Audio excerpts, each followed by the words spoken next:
How dare he speculate about our nation's blood that must be spilled? Joining me now, Missouri Senator Josh Hawley. Senator, the administration announced another aid package today, $175 million in arms and equipment, and they want billions more, of course, and they're trying to beg Congress for it. But if Europe is so threatened, why is Europe not ponying up the money here? Yeah, exactly right. I mean, this is in Europe's backyard. This is a European issue first and foremost, and we need to be honest with them, Laura, that it's time for the Europeans to take the lead on defense of their own continent, not least because we need to look to China, who's our biggest overseas threat, and we need to secure our own southern border. And that brings me to my biggest beef here, which is that we don't seem to have any money to do anything for Americans. I mean, we can't secure our border. We can't see to any of our national security imperatives, but yet we have unlimited money, apparently, according to Joe Biden, for Ukraine. It's crazy. It's exactly backwards. Well, I guess late today, early tonight, in Congress, they blocked aid to Israel and Ukraine, because that's tied together, over this border dispute, trying to tie it all together in one package. Tell us about that. Well, I mean, here's the thing. We should have passed aid to Israel a long time ago. I mean, our ally Israel is fighting for their existence. We should have done that immediately. But the Biden administration doesn't really care about Israel aid. That's the bottom line, just like they don't really care about the border. They put those things together with Ukraine, which is their top priority, apparently over everything else. So, Laura, the border is wide open. We had a record number of terrorists on the terrorist watch list come across the border last year, and that's just the ones that we know about. And yet, what's the administration want? More money for Ukraine. It's Ukraine, Ukraine, Ukraine.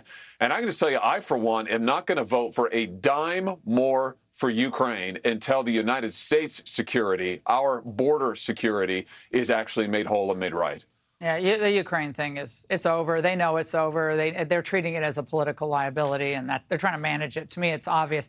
Senator, your colleague, Senator Schumer, decided to drop a conservative president's name to justify his position. Watch. It would be an insult to our Ukrainian friends who are fighting their lives against Russian autocracy and could go down as a major turning point where the West didn't live up to its responsibilities. Ronald Reagan would be rolling in his grave, if he saw his own party let Vladimir Putin roll through Europe. Well, Senator, I work for President Reagan, but using Reagan as a convincing argument, I must have missed the part when Ukraine was a member of NATO.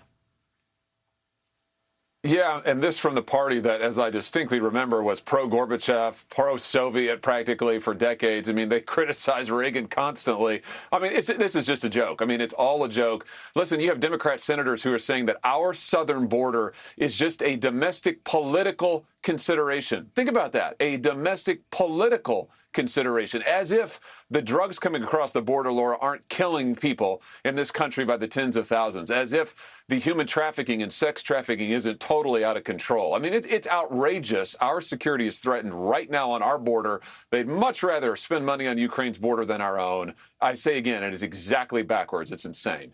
Have you ever heard Senator Schumer as exercised about America's security in our southern border as he is about Ukraine, or frankly, Mitch McConnell, your colleague? I've never heard them in any way as passionate as they are about Ukraine, about the United States. Oh, no to both. I mean, absolutely not. And listen, one of the reasons we're in the predicament we're in now is Republican leadership has been happy to go along with the president and shovel money to Ukraine with no strings attached, no accountability, no oversight whatsoever. We are now, our border is wide open. We've got no understanding of how our money's been spent in Ukraine, and they're begging for more. So you bet. I mean, the congressional leadership of both parties is to blame here, along with the president. And that's why it's time to say no. It's time to make American priorities the true priority here. Yeah, Senator, thank you so much. Great to see you tonight.